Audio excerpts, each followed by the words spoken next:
하버드 대학교의 대강의실에서 학생들을 가르치던 교수가 한 학생의 발언을 듣고 경악을 금치 못합니다. 분위기는 차가워지고 냉랭한 분위기 속에서 주변 학생들은 숨조차 못 쉬고 있습니다. 그 중국인 학생은 아랑곳하지 않고 교수님에게 열변을 토하고 있는데요. 왜 다들 한국어에 미쳐 있는 건지 이해를 못하겠다는 표정입니다. 그때 미국 교수의 딱 한마디의 일침으로 그는 엄청난 충격을 받았는데요. 도대체 이 강의실에서는 무슨 일이 있었길래 이렇게 놀라움을 금치 못할까요? 지금부터 이 사연을 시작합니다. 안녕하세요. 저는 에밀리 로스차일드입니다. 하버드대를 졸업했어요. 어릴 때부터 최고의 교육과 환경 속에서 자랐어요. 맨해튼의 펜트하우스, 햄튼스의 별장, 스위스 유학까지 그야말로 금수저라고 할 수 있죠. 하지만 그만큼 부모님의 기대도 컸어요. 에밀리, 넌 항상 최고여야 해. 라는 말을 귀에 딱지가 않도록 들었거든요. 그래서 저는 늘 완벽을 추구했어요. 하버드대 수석 졸업, 월스트리트 최고의 인턴십, 그리고 지금은 CNN의 신입 PD로 일하고 있죠. 제 인생은 그야말로 성공가도를 달리고 있었어요. 그러던 어느 날 CNN에서 충격적인 보고서가 나왔어요. 미국의 문해력 위기가 심각한 수준이라는 거였죠. 특히 저소득층과 이민자 가정의 아이들이 심각한 어려움을 겪고 있다고 해요. 이 문제를 해결하기 위해 CNN에서 미국의 문해력 위기, 동아시아에서 해법을 찾다라는 프로젝트를 시작한다고 했어요. 처음엔 정말 황당했죠. 세계 최강 대국인 우리나라가, 그것도 우리 로스차일드 가문의 후손인 제가 작은 동아시아 국가에서 해법을 찾아야 한다니. 말도 안 되는 소리 아닌가요? 그 순간 제 자존심이 크게 상했어요. 우리가 왜 그들에게서 배워야 하지? 우리야말로 세계의 중심 아닌가? 하는 생각이 들었죠. 하지만 동시에 이상한 호기심도 생겼어요. 대체 무엇이 그들의 해법을 특별하게 생각하는 걸까? 그래서 제 멘토이신 하버드대 언어학 교수님을 찾아갔어요. 교수님은 제 이야기를 들으시더니 갑자기 태블릿을 꺼내셨어요. 에밀리, 한글에 대해 간단히 설명해 줄게. 집중해서 들어봐. 교수님은 약 3분 동안 한글의 기본 원리를 설명해 주셨어요. 자음과 모음의 개념, 글자를 만드는 방법, 그리고 발음 규칙에 대해 간단히 알려주셨죠. 자, 이제 기본은 알았으니 한번 읽어볼래? 하시며 태블릿을 내미셨어요. 화면에는 낯선 글자들이 있었어요. 처음 보는 문자였지만 방금 배운 원리를 떠올리며 천천히 읽기 시작했어요. 가, 나, 다, 라, 마. 제가 막힘없이 읽어내려가자 교수님의 눈이 휘둥그레졌어요. 와, 에밀리. 단 3분 만에 한글을 읽다니 대단한걸. 저도 놀랐어요. 정말 제가 방금 한국어를 읽은 건가요? 교수님은 이렇게 배울 수 있다는 걸 이미 알고 있었다 라는 듯한 표정이셨어요. 그리고 한글의 우수성에 대해 더 자세히 설명해 주셨어요. 그 과정에서 영어의 불규칙성과 한글의 규칙성을 비교하며 한글이 얼마나 논리적이고 과학적인 문자 체계인지 깨닫게 되었죠. 그 순간 머리를 한 대 맞은 것 같았어요. 제가 얼마나 좁은 시야로 세상을 바라보고 있었는지 깨달았죠. 최고의 교육을 받았다고 자부했지만 오히려 그것 때문에 다른 문화의 혁신적인 면을 보지 못하고 있었던 거예요. 교수님, 혹시 한글을 더 자세히 배울 수 있는 방법이 있을까요? 제가 조심스레 물었어요. 교수님은 환하게 웃으셨죠. 에밀리, 이제야 내 호기심이 깨어나기 시작한 것 같구나. 한국에 가면 언어 외에도 우리가 미처 생각지 못한 혁신들을 많이 발견하게 될 거야. 그날 이후로 저는 이 프로젝트를 완전히 다른 시각으로 바라보기 시작했어요.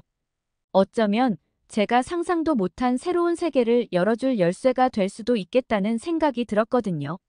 그래서 저는 용기를 내어 CNN의 프로젝트 책임자를 찾아갔어요. 제가 이 프로젝트를 맡아 직접 한국에 가서 취재하고 싶습니다. 책임자는 처음엔 놀란 표정이었지만 제 열정을 보고 승낙해 주셨어요. 한국 방문을 준비하면서 한글에 대해 더 깊이 알아가기 시작했어요. 세종대왕이 한글을 만든 이야기, 한글의 과학성, 그리고 한국의 문화까지 알면 알수록 더 흥미로워졌어요. 그러던 중 놀라운 소식을 들었어요. 제 오랜 친구이자 옥스포드대 언어학과 졸업생인 알렉스가 이 여정에 함께하자 했어요. 영국 왕실의 먼 친척인 알렉스는 평소에도 다양한 언어와 문화에 관심이 많았죠. 그가 함께하게 되어 이 프로젝트가 더욱 깊이 있는 연구가 될 것 같아 기뻤어요. 한국으로 떠날 준비를 하고 기대 반, 두려움 반으로 마음이 설렜어요. 제가 알던 세상과는 전혀 다른 곳으로 가는 거니까요. 평생 최고급 호텔만 다녀본 제가 과연 한국의 생활을 이해할 수 있을까? 고민도 되었지요. 하지만 이상하게도 설렘이 더 느껴져요. 이 여정이 저를 어떻게 변화시킬지, 그리고 어떤 영향을 미칠지 정말 궁금해요. 어쩌면 이 경험이 제 인생의 전환점이 될지도 모르겠어요. 출발할 시각이 다가오고 한국으로 떠났죠. 한국에 도착한 첫날을 아직도 잊을 수가 없어요. 인천국제공항에 발을 딛는 순간부터 모든 게 신세계였죠. 공항에 들어서자마자 제 눈을 사로잡은 건 한글로 가득한 간판들이었어요. 처음엔 그저 예쁜 그림 같았는데 자세히 보니 글자더라고요. 각각의 글자가 마치 퍼즐 조각처럼 맞춰진 모양새가 너무나 아름다웠어요. 옆에 있던 영어 표기와 비교해보니 한글이 얼마나 간결하고 명확한지 단번에 알 수 있었죠. 와, 이게 바로 한글이구나. 저도 모르게 감탄사가 나왔어요. 서울 도심으로 향하는 길, 차창 밖으로 보이는 모든 것이 새로웠어요. 특히 눈에 띈 건 거리 곳곳의 한글 간판들이었죠. 네온사인부터 전통 붓글씨까지 한글은 정말 다양한 모습으로 제 눈앞에 펼쳐졌어요. 에밀리, 저기 봐. 한글로 쓴 스타벅스야. 근데 영어보다 더 멋있어 보여. 알렉스 말이 맞았어요. 한글로 쓴 스타벅스가 영어 로고보다 더 세련되고 독특해 보였거든요. 그 순간 한글의 디자인적 가치를 깨달았습니다. 이건 단순한 문자가 아니라 예술이었죠. 다음 날, 우리는 서울대학교 한국어학과 김 교수님을 만났어요. 김 교수님은 한글의 과학적 원리에 대해 상세히 설명해 주셨어요. 한글의 자음은 발음 기관의 모양을 본떠 만들었고 모음은 하늘, 땅, 사람을 상징하는 점과 선으로 이루어져 있습니다. 이런 체계적인 구조 덕분에 한글은 세계에서 가장 배우기 쉬운 문자 중 하나로 평가받고 있죠. 교수님의 설명을 들으며 제가 처음 한글을 접했을 때의 경험이 떠올랐어요. 정말 짧은 시간 안에 기본적인 읽기를 할 수 있었던 그 놀라운 경험들은 아직도 신기함으로 다가왔죠. 그럼 교수님, 한글이 이렇게 과학적이고 배우기 쉬운 문자라면 문맹률을 낮추는데도 큰 도움이 되겠네요? 제가 물었어요. 물론이죠. 한글 창제 이후 조선의 문맹률은 급격히 낮아졌어요. 오늘날 한국의 문맹률은 1% 미만이에요. 세계 최고 수준이죠. 이 말을 들으니 새삼 한글의 위대함이 느껴졌어요. 단순한 의사소통 도구를 넘어 한 나라의 교육과 문화 수준을 높인 혁명적인 발명품이었던 거죠. 오후에는 한글 박물관을 방문했어요. 이곳에서 세종대왕의 한글 창제 과정과 그 의미를 자세히 알 수 있었죠. 특히 인상 깊었던 건 세종대왕의 애민 정신이었어요. 백성을 사랑하는 마음으로 누구나 쉽게 배우고 쓸 수 있는 문자를 만들고자 했다. 전시물의 설명을 읽으며 가슴이 뭉클해졌어요. 문자 하나에 이런 깊은 철학과 사랑이 담겨 있다는 게 저의 마음을 움직였어요. 박물관을 나오면서 알렉스가 말했어요. 에밀리, 나 지금 당장 한글 배우고 싶어졌어. 넌 어때? 저도 동감이었어요. 그때 마침 박물관 앞에서 외국인들을 위한 한글 수업이 진행되고 있었어요. 우리는 호기심에 잠깐 구경을 했는데 놀라운 광경을 목격했죠. 다양한 국적의 사람들이 불과 30분 만에 기본적인 한글 읽기를 마스터하고 있었어요. 와, 저 사람들 봐. 내가 처음 한글을 배웠을 때처럼 빨리 배우고 있어. 정말 놀랍다는 생각이 들었어요. 이제 우리나라 미국의 문해력 문제 해결의 실마리를 조금은 찾은 것 같아. 그날 저녁 호텔로 돌아오는 길에 우리는 계속해서 한글에 대해 이야기했어요. 한글의 과학성, 예술성, 그리고 그 안에 담긴 깊은 철학이 제 세계관을 완전히 뒤흔들어 놓았어요. 알렉스, 우리가 지금 무언가 정말 특별한 것을 발견한 것 같아. 이건 단순히 다른 나라의 문자를 배우는 차원이 아니야. 우리는 지금 새로운 사고방식, 새로운 세계관을 마주하고 있는 거야.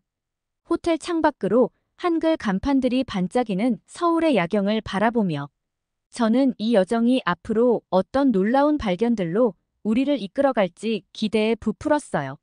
한국, 그리고 한글은 제가 상상했던 것보다 훨씬 더 깊고 매력적인 세계였으니까요.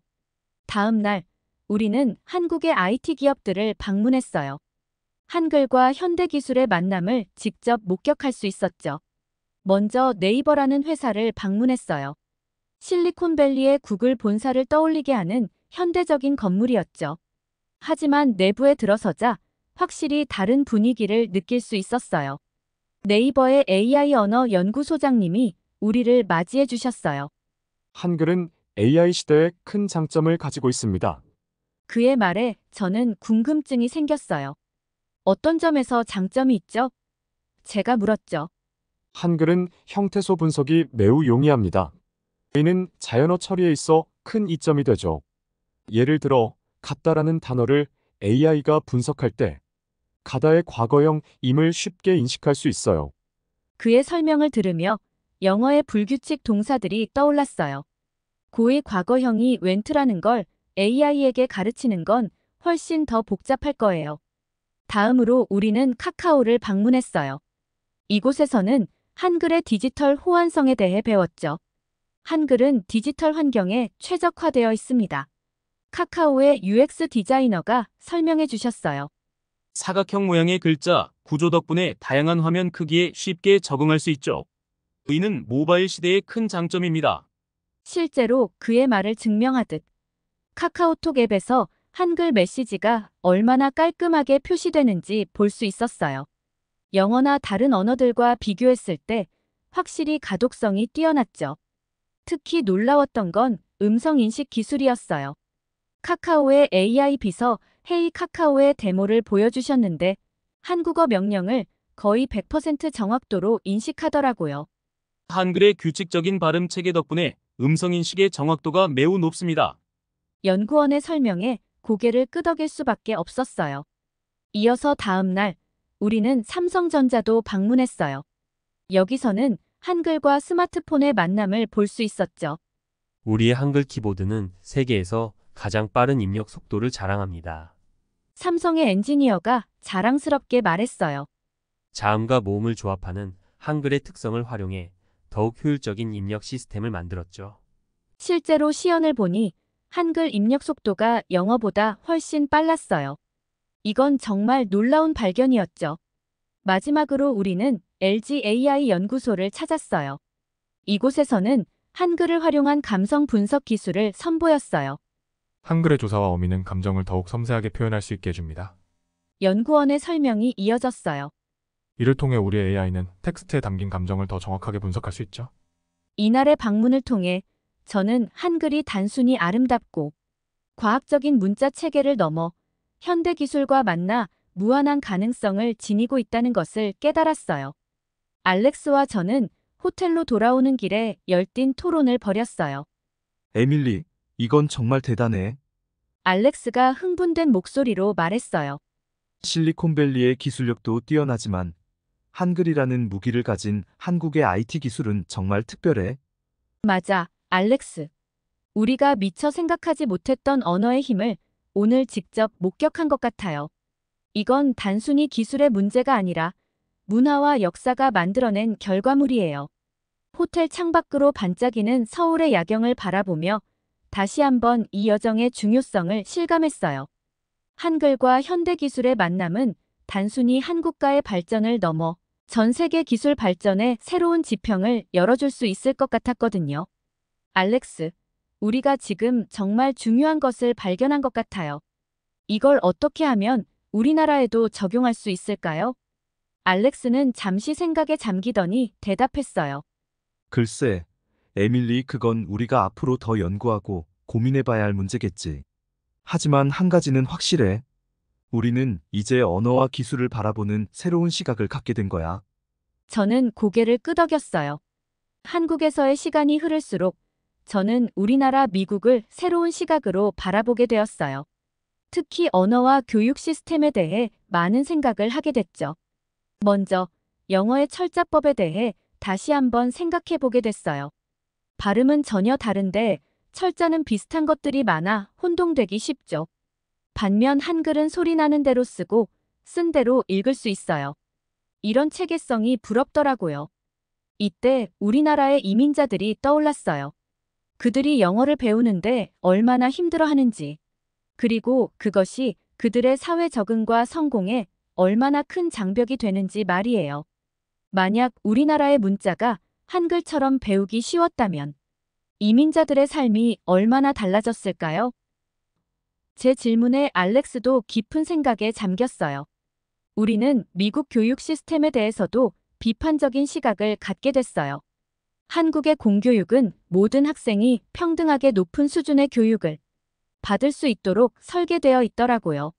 반면 우리나라는 지역과 경제적 여건에 따라 교육의 질이 너무 다르잖아요. 우리도 한국처럼 모든 학생이 질 높은 교육을 받을 수 있도록 해야 해요. 저는 결심했어요. 미국으로 돌아가면 우리 교육 시스템을 개선하는데 힘을 보태야겠다고요. 물론 우리가 당장 한글을 도입할 순 없겠지만 한글의 장점을 살려 우리 언어 교육을 개선할 수 있는 방법을 찾아야 해요. 에밀리, 우리가 배운 걸 어떻게 활용할 수 있을까요? 알렉스가 물었어요. 우선 이민자들을 위한 새로운 영어 교육 프로그램을 만들어 보는 건 어떨까요? 한글의 체계성을 참고해서 영어를 더 쉽게 배울 수 있는 방법을 개발하는 거예요. 알렉스의 눈이 반짝였어요. 그거 정말 좋은 생각이에요. 그리고 초등학교 영어 교육 과정도 개편해 볼 수 있겠네요.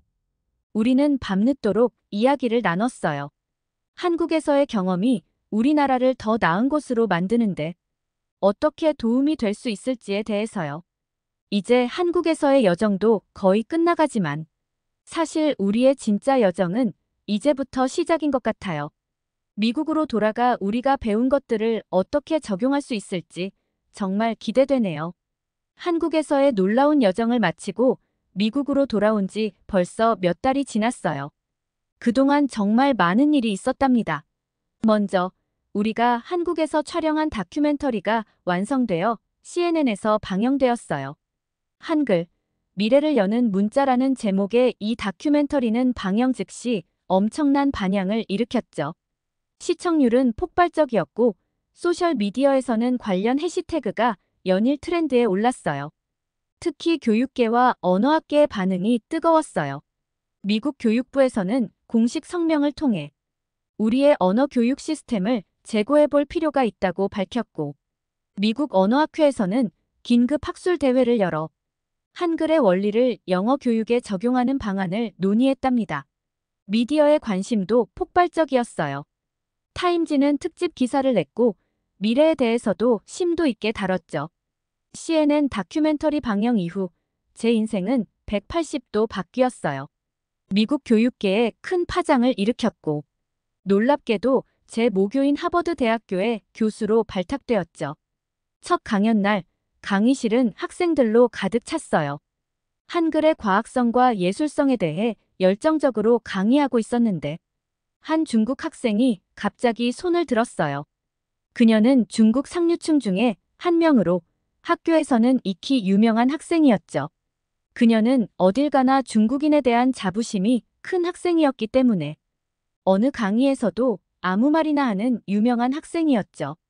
그녀가 질문했어요. 교수님, 한글이 대단하다고 하지만 사실 중국어에서 파생된 거 아닌가요? 결국 한자를 기반으로 만들어진 문자 아닙니까? 순간 강의실이 조용해졌어요. 분위기는 얼음장 같았죠. 그 학생은 다시 말했어요. 한국은 중국의 속국이고 문화나 언어나 모든 것이 중국에서부터 시작된 걸 아시나요? 저는 깊은 숨을 들이쉬고 대답했습니다. 좋은 질문입니다. 하지만 그건 명백하게 사실이 아닙니다. 한글은 세종대왕이 독창적으로 만든 문자 체계예요. 한자의 영향을 전혀 받지 않았죠. 오히려 한글은 사람의 발음 기관을 본떠 만든 과학적인 문자입니다. 그 학생은 여전히 불신의 눈초리를 보내며 말했어요. 하지만 중국 문화권 안에서 만들어진 거잖아요. 결국 중국 문화의 영향 없이는 존재할 수 없었을 겁니다. 이번엔 제가 조금 강하게 대응했어요. 로마자도 페니키아 문자에서 유래했으니 독창성이 없다고 해야 할까요? 한글은 세계 유일의 과학적 문자이며 유네스코가 그 가치를 인정해 세계 기록 유산으로 등재했습니다. 어떤 문자도 한글만큼 체계적이고 논리적이지 않아요. 다른 학생들이 고개를 끄덕이기 시작했고 질문했던 학생의 얼굴이 붉어졌어요. 한글의 우수성을 인정하지 않는 건 편견일 뿐입니다. 앞으로 AI 시대에 한글의 체계성은 더 큰 가치를 발휘할 거예요. 우리는 열린 마음으로 서로의 문화를 존중하고 배워야 합니다. 강의가 끝난 후 그 중국 학생이 다가와 사과했어요. 교수님, 제가 무지했습니다. 한글에 대해 더 배우고 싶습니다. 그 순간 저는 문화의 벽을 허무는 한글의 힘을 다시 한번 느꼈답니다. 이 모든 변화를 겪으면서 저는 한 가지 확신을 갖게 되었어요. 한글은 단순한 문자 체계가 아니라 인류의 문화유산이며 미래를 여는 열쇠라는 거예요. 알렉스, 우리가 한국에 갔던 그날을 기억해요. 그때는 몰랐지만 그게 우리 인생의 터닝 포인트였네요. 알렉스가 미소 지으며 대답했어요. 그래요, 에밀리. 그리고 지금 우리는 수많은 사람들의 인생에 새로운 터닝 포인트를 만들어주고 있어요. 이제 저는 매일 아침 한글로 일기를 쓰며 하루를 시작해요. 그리고 생각해요. 오늘은 또 어떤 방식으로 한글의 아름다움과 가치를 세상에 알릴 수 있을까? 우리의 여정은 아직 끝나지 않았어요. 사실은 이제 막 시작된 것 같아요. 저의 사연은 여기까지입니다. 지금까지 사연 재미있게 보셨나요? 한글의 위대함은 저에게도 항상 자랑스러움과 자부심으로 남아 있습니다. 여러분은 어떠셨는지요? 한글과 관련되어 우리의 위상을 떨쳤던 이야기가 있으면 보내주세요. 많은 제보 부탁드립니다. 구독과 좋아요는 영상 제작에 큰 힘이 됩니다. 지금까지 감동터치였습니다. 시청해주셔서 감사합니다. 행복한 시간 되세요.